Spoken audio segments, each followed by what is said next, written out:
Good evening, everybody. This is Abera Okoye, and welcome to the Wealth Building CPA, the Year-End Tax Planning webinar. I welcome all of you that are coming from the New York City REIA. This is going to be a power-packed meeting, so we will go ahead and get started.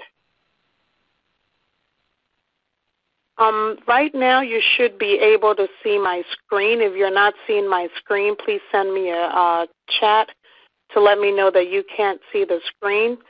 And also, if you have any questions, please feel free to type your questions in the chat box. I see somebody saying that there's still no sound, so please let me know if you're still not getting any sound, but we are on air right now.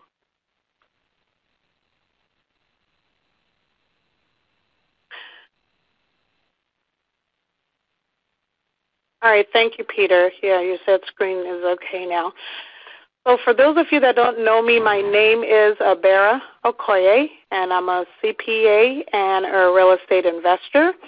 My primary strategy is buy and hold. I owned about 11 properties across the East Coast. They're down to 7 because now I am focusing on rehabbing. So I'm a CPA, a rehabber, and a landlord. At the same time, I work with a lot of real estate investors and small business owners as yourself. Because I'm an investor, I know pretty much what investors need to do to save on taxes, to reduce their tax liability, to prevent an IRS audit flag, as well as entity structuring and year-end tax planning. So everything that you need in a package, this is what the Wealth Building CPA brings to you. What is the Wealth Building CPA advantage? Why do a lot of people use our service? We've been in the industry for so many years, and so I'm familiar with a lot of money-saving strategies, which I love to implement all of the time, combined with my 18 years of experience as a CPA and a tax strategist. So with this combination, I usually work with a lot of real estate investors to reduce their tax liability as well as help them to protect their assets. Usually when we work with our clients, we introduce them to the wealth building plan. So before we get into our topic for the evening, I would like to tell you more about the wealth building plan. As you can see on the screen, the wealth building plan has 8 stages that we go through. And the first stage is the financial needs analysis questionnaire. We want to see where you are today and where your goals are, what kind of assets you have, your regular job, what kind of real estate investing you're planning to pursue. So it's how, seeing where you are now so that we can see how to take you from point A to point B. And then after that, we move into tax planning and preparation. It's not just about preparing the tax returns, but it's looking out for any missed deductions, any IRS audit flags, reviewing prior year returns to make sure that they're prepared correctly, as well as, bringing you up to speed in compliance. We have a lot of investors, who don't file, 3, 4, 5 years worth of taxes, and so we get them caught up to make sure that they're in compliance. And then after that, we look at entity structuring and formation. We take a look at your real estate strategy, your business strategy, and come up with ways to, 1, reduce your tax liability, but 2, also offer asset protection. And once we come up with an entity structure, we can actually register the business for you in all 50 states, get your EIN number, your operating agreement, as well as walk you through what you need to do to keep that entity in compliance. We also do business analysis meetings. That's where we have our clients speak with us at least twice a year to look at strategy. We have some clients who decide that they want to start out with wholesaling, but we realize that maybe wholesaling is not for them. Maybe they need to consider rehab or they need to consider commercial investing. And we have other clients who have skill sets in other areas that it may not make sense for them to just be looking at real estate, that maybe they can actually start another line of business because of the skill set that they have. So all of this comes up under the business analysis meeting. And then stage 6, we look at investment properties. We will analyze any investment properties that you own, to make sure that, if it's a buy and hold property that, you're cash flowing properly, you're protecting yourself from any kind of landlord, lawsuits, as well, and to make sure that you're getting the proper tax deductions. And then the next stage is we look at retirement planning. We look at setting up self-directed IRAs for you, solo 401ks, as well as looking at your existing brokerage accounts to make sure that if you're also invested in stocks, that you're not, over-leveraged, or you're not, that you're diversified, and that you're not just relying on one type of brokerage account. And then the final stage, which is what we're doing right now, is year-end tax planning. I tell my clients all the time that April 15th is the tax filing deadline, but December 31st is your tax savings deadline. So whatever you don't put in place by December 31st, you're merely just reporting come tax time. So right now is when we have clients sending us all of their information, pay stubs, mortgage statements, income and expenses for their real estate, to determine what kind of tax liability they have and ways that we can save them on taxes before the year runs out. The Wealth Building Program is a 12-month program, and it takes you step by step what you need to do to run an efficient and successful real estate business. It doesn't necessarily mean that you have to follow these stages in order. When you work with us, we will, sit down and come up with a personalized strategy that's designed for you as well. Like I said, for stage 8, which is part of what we're going to be covering today, is year-end tax planning. It's important to note that April 15th is the tax filing deadline, is not necessarily the compliance deadline. So some of the things that we're looking at is what can you do between now and the end of the year to save you on taxes. And we're also going to move into Tax Mageddon. What does Tax Mageddon mean? We have a lot of changes that are coming down the pike. As a real estate investor, as a business owner, you need to be prepared for that. Be prepared for the changes that are coming. So we're going to look at year-end tax planning as well as the Tax Mageddon. And, you have a choice when it comes to year-end tax planning. You either pay the IRS, pay a regular tax preparer, or pay a qualified CPA to come up with some tax strategies. And, like we said, once December 31st has come and gone, the liability for the 2012 tax year will be set in stone. So it's very important that you're looking at your financial picture now, not later, not in February, not in March, not in April, April 14th at 11:59, a day before the tax return is due. You need to be looking at it right now, because there's a lot of things you can do before the year runs out to save you on taxes. I'm just going to go through real quickly what we call the year-end tax planning checklist. If any of these apply to you, then you definitely need to consider year-end tax plan. As I go through these, if you have any questions, please feel free to, type it in the question box as we go through, and then when I get to the end, I will answer those questions. So here we are. Let me go through the year-end tax planning checklist. If you own a business, do you have an EIN number? Do you have a signed and notarized operating agreement? I'm not talking about the articles of organization. I'm talking about an operating agreement that spells out exactly how this entity will be run. Do you have a separate bank account for your business? Keep in mind that audits of small businesses are on the rise, especially for real estate businesses. So if you don't have any of these, you're probably commingling your personal life with your business life, and so you expose yourself to an audit. So if you don't have any of these, you definitely need to do year-end tax planning. A lot of these items can be put in place before December 31st to give you the adequate protection that you would need come tax time.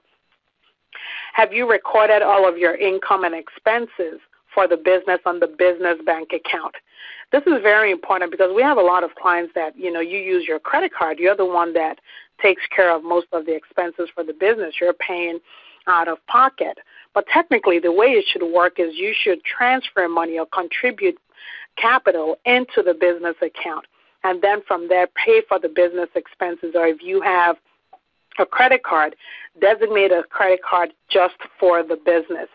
And so if you're not recording all of your income and expenses on the business bank account, you are exposing yourself to an audit. It is called commingling, and when you commingle funds, if you get audited by the IRS, they could say that this is a hobby and not a business.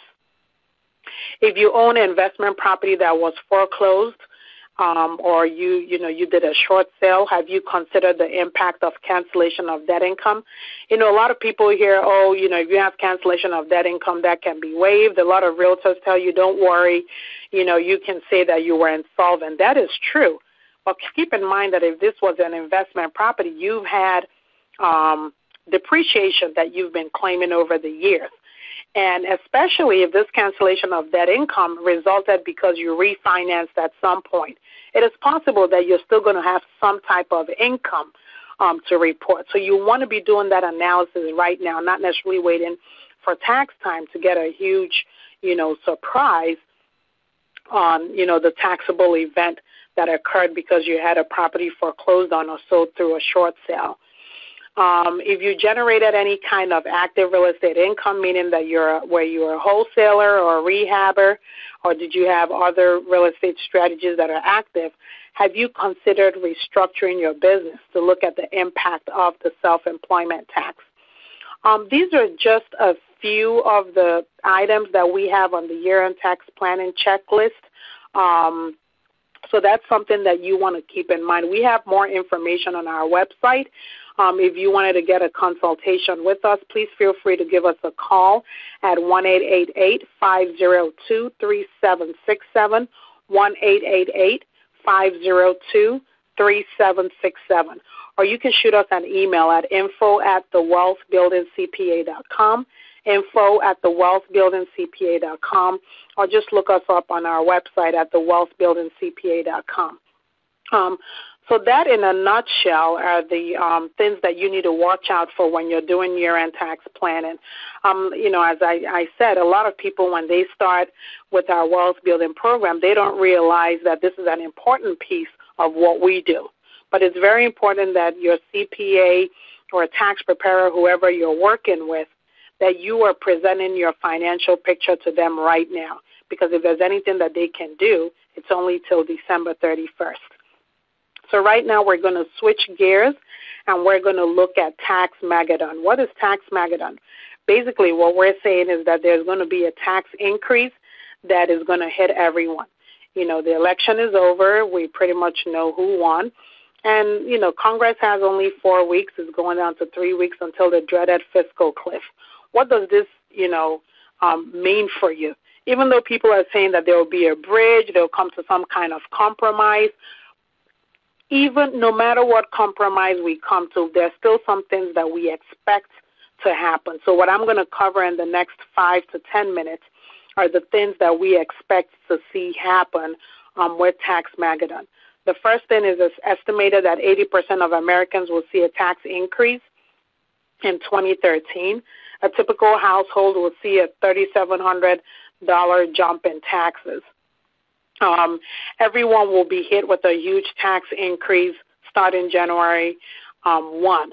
The marriage penalty is going to come back.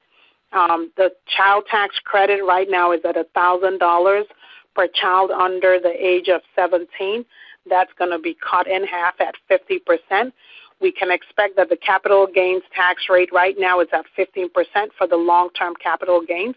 We can expect that the capital gains are going to go up. And then the retirement plans and contributions that you can make, especially to the FSAs, are now limited to about $2,500. What do we mean by sequestration? This is especially important for our clients that are in the D.C. area, but it's bound to affect all the other areas as well. So for New York investors, you need to be aware of what we see that is going to be coming in D.C. There's going to be a $215 billion hit to the nation's GDP. Sequestration is pretty much a mechanism where the Congress, they're forced to come up with some budgetary measures to cut, to do budget cuts. And so that's going to be almost $215 billion. And so because of that, there's going to be a recession, which is likened to falling off a cliff, and that's why it's being called a fiscal cliff. And that cut is going to lead to fewer jobs, services, and reduced spending. With these huge job losses, we're expecting that D.C. is going to lose over 120,000 jobs. Maryland is going to see the same impact, as well as Virginia. Now, this is the nucleus of the country, the nation's capital. So if this kind of effect is going to be felt in the Washington, D.C. area, you're going to see a ripple effect in other states, such as New York. So we're looking at tax increases on one side and then budget cuts on the other side. And what it spells for you as an investor is disaster. We're going to look at the first wave of expiration. What kind of tax cuts are we going to see coming through? The personal income tax rates will rise. Right now, the individual income tax rates are at 10%. That's the lowest tax rate. It was 15 before, and then it was cut down, and then, it's a graduated tax rate. Right now, if the tax cuts expire that Bush had put in place, that means that the tax rates are going to jump back up to 15% and then keep going up from there. There's going to be a phase-out for itemized deductions as well as personal exemptions. There's going to be a middle-class death tax, and then higher tax rates for savers and investors. Then there's going to be a second wave, which is going to come from the Obamacare. 20 or newer higher taxes in the Affordable Care Act. There's going to be Medicare payroll tax hike. There's going to be special needs kids tax, and there's going to be a reduction of the medical itemized deductions. And then the third wave that we're going to be looking at is alternative minimum tax. You may feel that alternative minimum tax is not going to impact you. It will, because right now what is going to happen is that the AMT ceiling in terms of income is going to drop.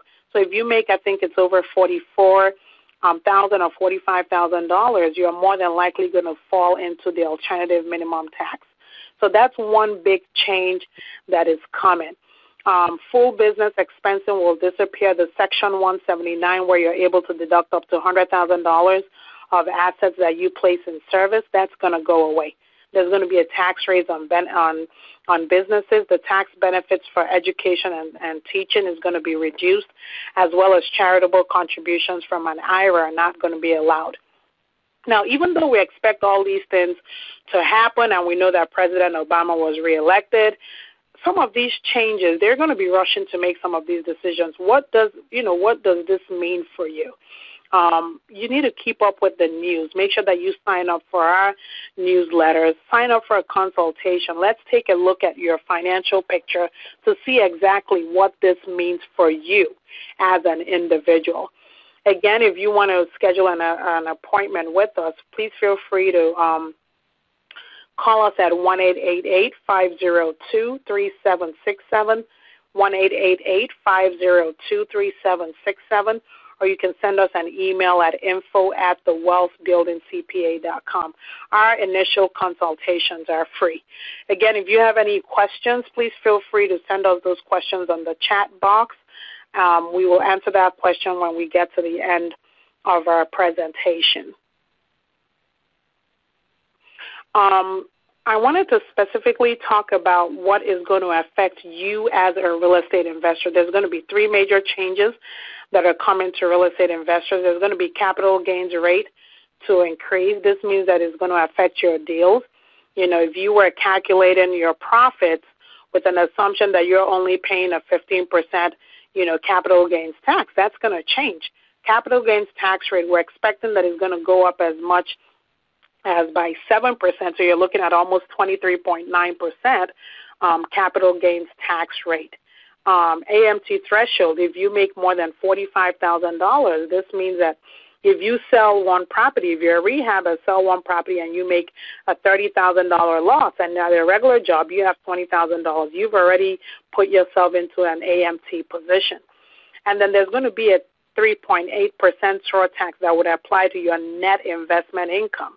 If you're going to have interest income or rental income, anything that is investment income, there's now going to be a 3.8% SOAR tax on that income. Some of the solutions, some of these solutions, for some people is already late, trying to sell a property before 2012. I mean, if you already have a property on the contract, try as much as possible to see that that property is sold before the end of the year. Check to see if you qualify for material participation. This means that if you are a landlord and you have property that you buy and hold, check if it's possible that you can go from active participation to material participation. What is material participation? That you spend at least 750 hours in real estate and more time in real estate than in any other active profession. If you qualify for the material participation, you're able to deduct all the losses that you have from rental real estate. If you don't and you make over $150,000, it will be limited and completely eliminated. Check your business structure. If you're a sole proprietor, you may want to consider getting an entity registered before the end of the year. Plan for your AMT and your regular tax as well.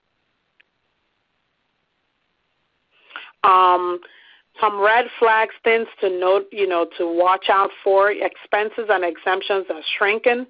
Short sale and foreclosure bankruptcy is on the rise, and so because of that, there's going to be a lot of income that people have to pay, especially if the whole exclusion for your primary residence is gone. If that's gone this year, you're going to start having to pay income, pay taxes on your cancellation of that income, and you may end up losing deductions from the mortgage insurance premium. Another thing to keep in mind is that if you earn over $200,000, you're going to face a Medicare SOAR tax on your W-2. Again, like I said, for stock and bond investors, capital gains rate are going to go up. And for parents, like we said before, the child tax credits are going to be cut in half. Earned income tax credit benefits and education benefits are going away. Some of the things that you might want to think of to do between now and the end of the year is to push your money into 2012, delay some deductions into 2013, take capital gains in 2012. If there's some stocks that you know that you were planning on selling maybe next year, you may want to consider selling them before the year runs out. Get a self-directed pension plan or set up a solo 401k. And if you go on our website, we have a lot of information on, how to set up a solo 401k as well. Think about, adding a C Corp to your list of entity structures, because then you have the flexibility of doing a side streaming of your income into a C Corp and pay a lower tax rate and then defer the distributions until a further year. And you can just plan ahead and set up a consultation with us for best advice. There are 5 things that you need to do to prepare for, whatever is coming. You must, I've said it and I keep repeating it, you must think of doing year-end tax planning. Defer your income into next year and save thousands of dollars now. Shift your income from a higher tax bracket into a lower tax bracket. You can do it before year-end by thinking about hiring some of your kids or other family members and paying them a salary, or better yet, make them a partner, a limited partner in your entity, and just, have income that is distributed to them. You can also look at profit extraction, which is especially for real estate investors. There are several types of income that you earn. There's active income, there's passive income, there's income that you earn maybe from finding a property, income that you earn from funding a property, income that you earn from rehabbing a property, income that you earn from selling a property. So you're able to split this income into several buckets. And by doing that and having them in different entity structures, you're able to reduce your taxes overall. Again, redirect your tax dollars and set up your own retirement account, like a solo 401k, where you have discretion. You're the custodian of the account. You're not having to deal with a custodian when you have a self-directed IRA. With a solo 401k, you're able to set up the retirement plan and direct those funds yourself. and more important, consult with your accountant before it's too late. So that's in a nutshell going over year-end tax planning as well as Tax Magadan. Just to tell you a little bit about ourselves, what we do, like I said, we're a tax and financial management company, and we can manage all of your financial needs. Just running through what we offer: the preparation of individual and business tax returns, personalized tax reduction strategies, newsletter of hot tax facts, business analysis meetings, asset protection and tax planning, restructuring and business financial consulting, and a completely outsourced business accounting and bookkeeping, as well as retirement planning. So this brings us to the end of the year-end tax planning presentation. I do see that we have a lot of questions, so I will start answering those questions so that we are able to get through those questions before our webinar is up. Okay.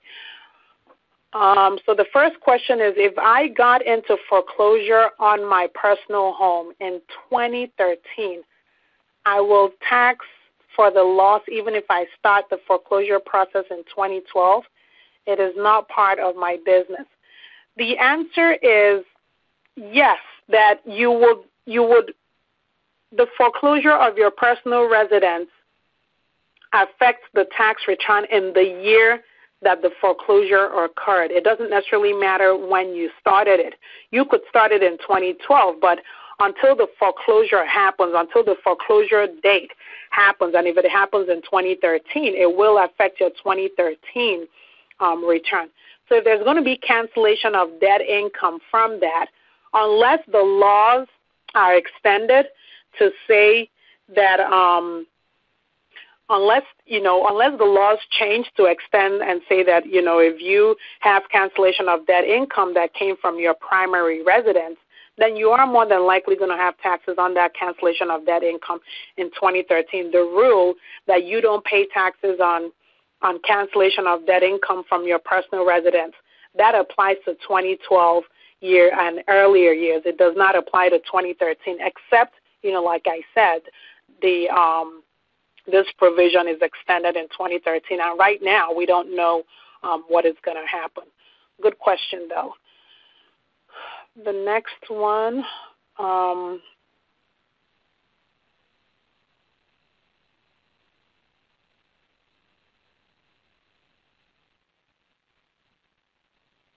please give me a second here as I'm trying to get through. All right, somebody says, how do you typically work with clients?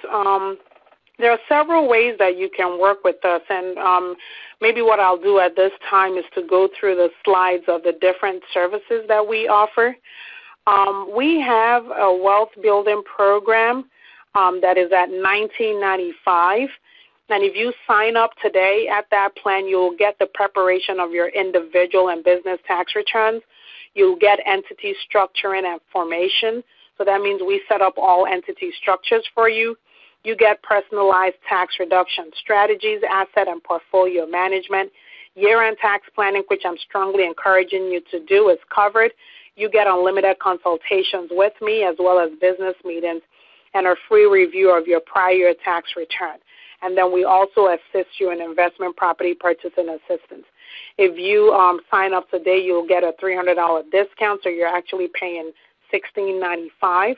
But we will also accept payment plans. We also have Plan B that is at $14.95, and if you sign up today, you could get it at $12.95. You get the preparation of your individual and business tax returns, year-end tax planning, and you get limited consultations with me as well as our newsletters, and you can also make payment arrangements on that. And then for a limited time only, this is something that Teresa asked me to offer to the New York City REIA members. We have a quick start planning guide where we're able to analyze everything where you are today to see what you need to do in order to, be in compliance or to save on taxes or to protect yourself.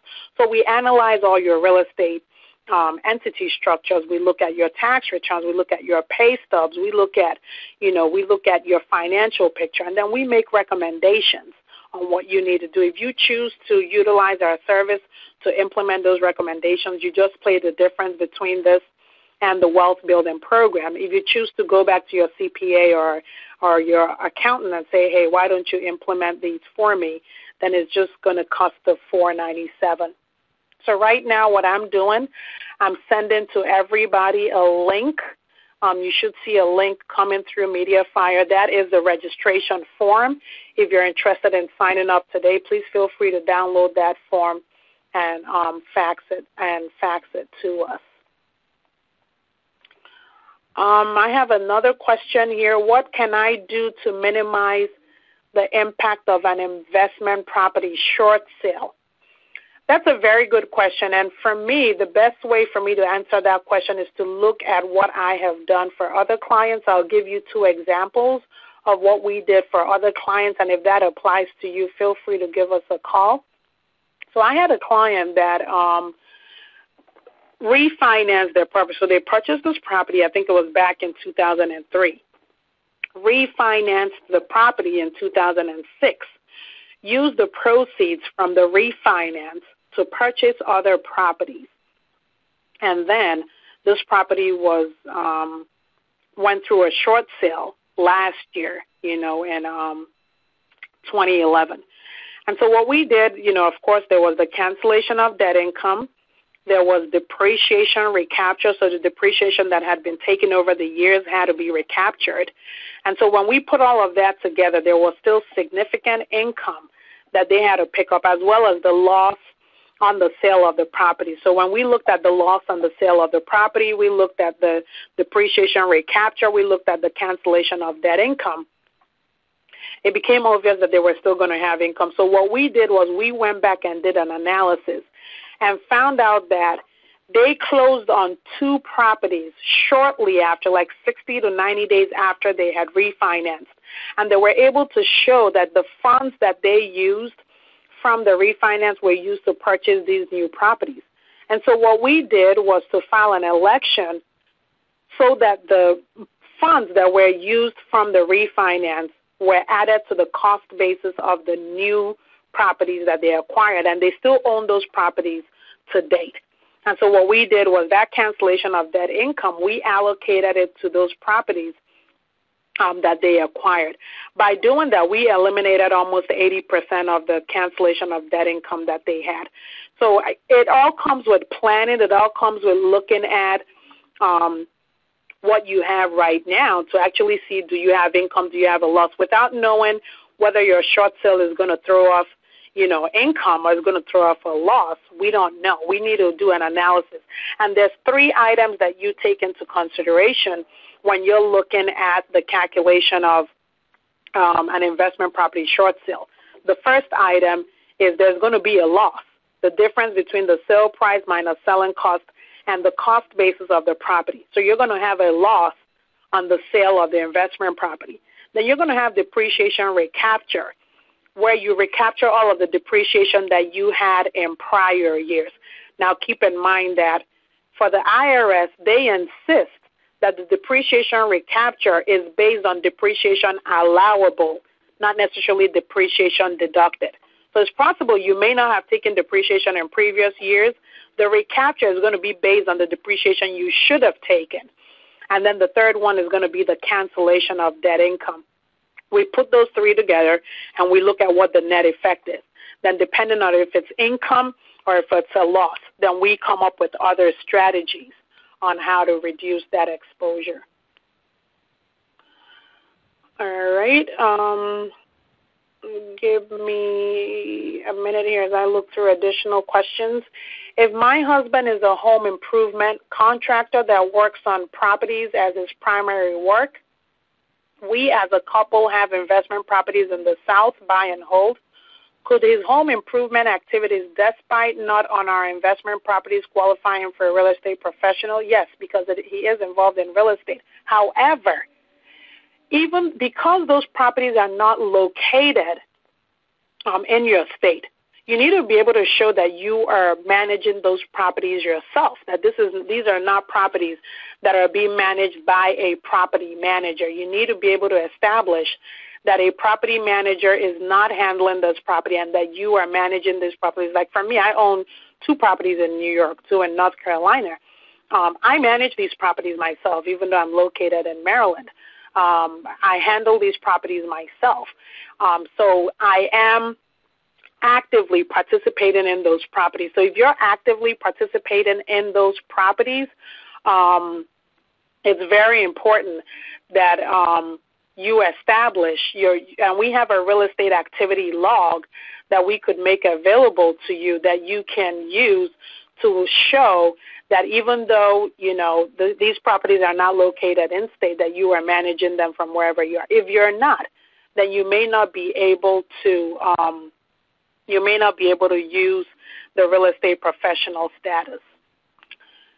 I have another question here. Can you email us the 3 plans you offer so we can look at it with time? Yes. If you send us an email to info@thewealthbuildingcpa.com, send me an email to info@thewealthbuildingcpa.com. We will get that plan out to you. And if you look on the chat screen, I think I made the plan available to everybody. All you need to do is just to click on the link, on the media file link. It gives you a copy of the plan, so you have more than enough time to look at it and make a decision. So right now I'm sending to everybody our email address, and I already sent you a chat. So please confirm that you did get it. The first message I sent to the chat was the media fire link that gives you access to the 3 plans, or you can send us an email at info@thewealthbuildingcpa.com. All right. Somebody asked, can they please get a copy of my presentation? You definitely will. Even if you want to listen to this again, Teresa has requested that we offer this webinar on replay, so you will get the replay link if you attended the webinar. It's going to take a couple of days, but you will be able to get the replay link as well. All right, somebody asked a question, but I don't understand what this question is. All right, let me look at the next one. Okay, somebody says, how do you work with clients that are out of state? I'm glad you asked that question. Well, let me go through what makes us unique. One of the questions that we ask is, does your CPA always remember that you are the employer and not the IRS? In other words, do they work for you? Do they make sure that they're doing everything to protect your interest and not necessarily protecting the IRS interest? Do they return all your calls promptly and meet promised deadlines? Do they thoroughly understand your business and research your oddball questions? Do they assist you with contracts that fully protect you and never surprise you with an unexpected bill? You want to make sure that you're working with a CPA who is real estate investor friendly, knows your business, has all, because they are aware of your industry, are able to implement strategies to assist you. And here, the question that I have here is, I see that your CPA is in Maryland and we're in New York. What is my experience with investors in New York, and why would we retain our services? And how does my rate compare with other CPAs, and do I have payment plans? Yes, I have payment plans. One of the reasons why we have a lot of people from the New York City REIA use our services is because I'm a real estate investor. I'm an investor as well as a CPA. And sometimes it's very hard to find that combination, a combination of a CPA and a real estate investor who gets it, who understands exactly the way real estate works, and not just real estate buy and hold. When you typically speak to CPAs and you tell them that you're a real estate investor, the first thing that they think about is that you're a buy and hold landlord. But there's so many other real estate strategies out there. You could be a wholesaler, you could be a rehabber, you could be a foreclosure preservation expert. So those are all the things that we do that make us stand out from all the other CPAs as well. And how does my rate compare with other CPAs? I'm sure if you shop around, you can tell that the services that we offer is definitely subsidized and discounted compared to most of the top rates out there. And why do I do this? I'm a real estate investor. I understand a lot of people are starting out. I don't feel like you have to pay an arm and a leg for starting out to get information accessible.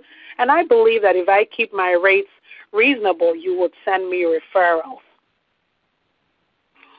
So right now, I just wanted to look at a letter that was sent in from Jay. Jay is a New York real estate investor, and he sent me this last year. So I'll just read it out. He says, Abera, I'm considering using your services after all. My local CPA seems to be unavailable at times and not as responsive as I would expect, and this concerned me. I listened to your webcast a couple of weeks ago regarding toxic LLCs, and you have confirmed what I read and researched. If you remember, I'm a single-member LLC, and I've already formed LLCs in New York. And allow me to ask you a quick single question to confirm your familiarity with the New York tax laws. So basically, he went on to ask me questions about an S-Corp. I answered those questions, and he signed up for my service, and he's still a client up till today. So distance and location is not necessarily the most important thing in retaining a CPA. The more important thing is that you're working with a CPA who's able to offer you the services that you need.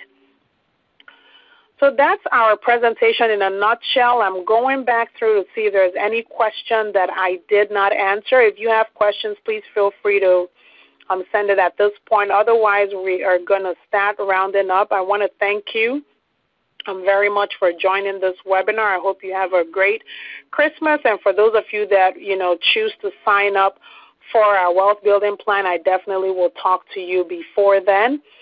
Again, I'm making my information available on here. This is our direct office number. That's our website, and you can join us on Twitter and Facebook. And thank you for being part of this webinar, and have a great evening.